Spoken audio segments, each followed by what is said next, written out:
Yeah, well, it was like Aldo when he didn't want to fight Conor, even though he was the interim champ. He's like, no, I want my next fight to be with him. Because the last thing you need to do, he fought Frankie, but I mean, the last thing you need to do is lose a fight, and then all of a sudden you're out of line, and then he comes back down and you can't fight him. Well, he'll never, and that's also that's got to be keeping him up at night. You know, that whole 13-second deal, and now it looks like.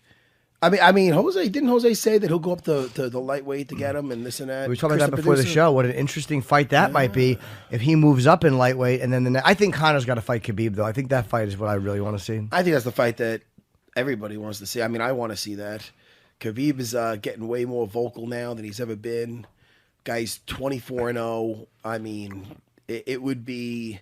You don't want to just classify it as the classic striker versus grappler, but it will. In a sense, it would be like that. I mean, they both have skills in the other areas. As far as I'm sure Conor is better on the floor than he looked in that Nate Diaz fight, or in the Chad Mendes fight. He didn't look great on the floor. Yeah, well, in the Chad Mendes fight though, he survived. He did, but Mendes survived, and then Mendes went for one thing that was a little loose, that jumping guillotine, and he got out right away. There's a lot of things I noticed that he did better. That he didn't just get taken down and get beat up. I mean, he might have took some shots down there. The other guy's got little arms, hard to submit from in the guard because it's almost like a Sean Shirk on top of you where you guys who are good at jiu-jitsu look for arm locks and triangles and they're like a little ball. You know, they got those little limbs so they could just posture out and come down with strikes. I mean, Mendes didn't have a full camera. He just seemed like he took him down fairly easily considering he was not in the best shape. Oh, in that sense, yes. Like he put him on the ground fairly easily. Oh, yeah. That's true. And the other guy's a different animal in a sense that he's getting takedowns where guys who are good at getting out from those positions up against the cage, KHABIB just gets, you see how strong he is when he gets a hold. I know people that rolled with him, and they said he feels stronger than fucking any black belt they rolled with. One of the guy I talked. Well, he's a black belt. Right? Oh, he's a Sambo wrestler. Yeah. I know he's worked with Henzo a bunch. Henzo told me that he was tightening up his Kimuras and stuff. So Henzo was just with him in Moscow or somewhere. I swear on Henzo's Instagram. I don't know if they're getting tight. Master Henzo Gracie and KHABIB. But hey man, I love watching that guy fight. That was something. And you know, because some guys they're turned off by that, like we talked about. They like just the guys that strike, man. And he has stuff standing up. It's not like he's like doing the windmill up there. You know what I mean? He's blasted back. He's got a good chin.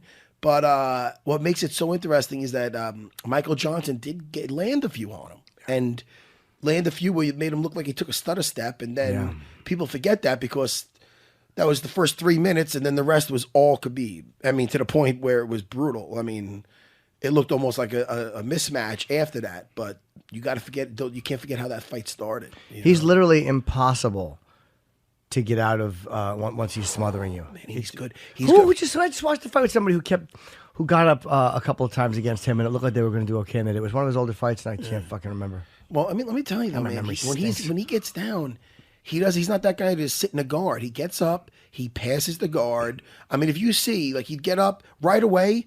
Instead of both the legs around the waist, he'll stand up, strike a little bit. He'll step over where one leg he's standing in like a standing half guard. You know what I mean? So he takes away half the guy's arsenal right there.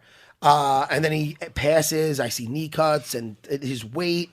Oh, man. And again, I keep telling you about that Kimura, that I love the way he put that Kimura on Michael. And that's a guy that's going to be, you know, arguably stronger than Conor. Right. I mean, Michael Johnson's not a little guy. You know what I mean?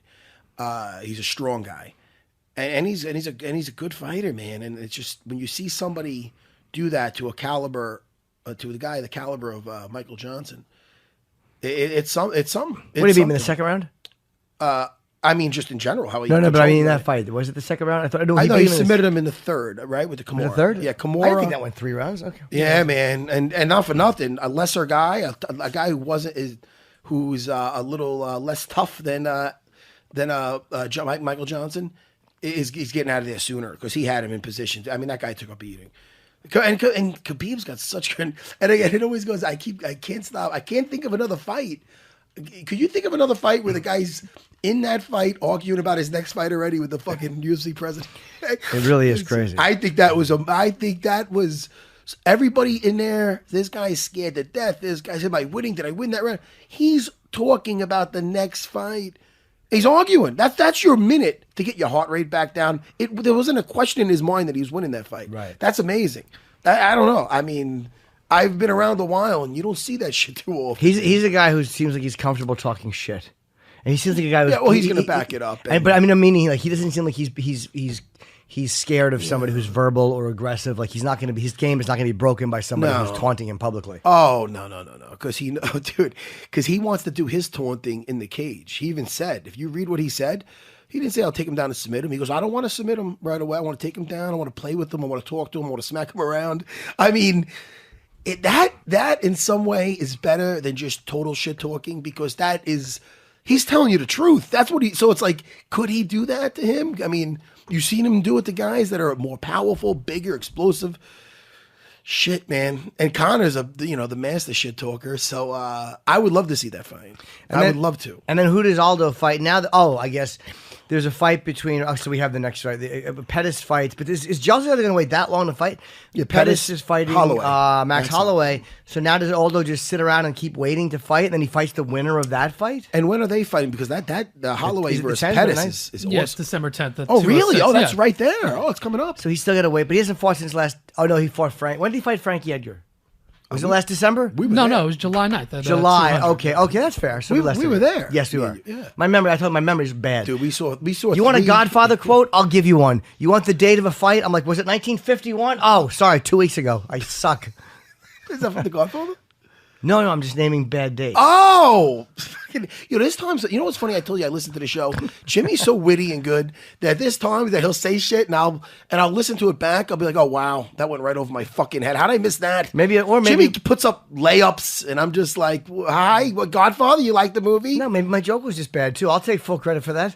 My joke may have just been bad. It could be a combination. How'd you like the third Godfather? Oh, the best one by far. First two were garbage. They were lead ups to number 3.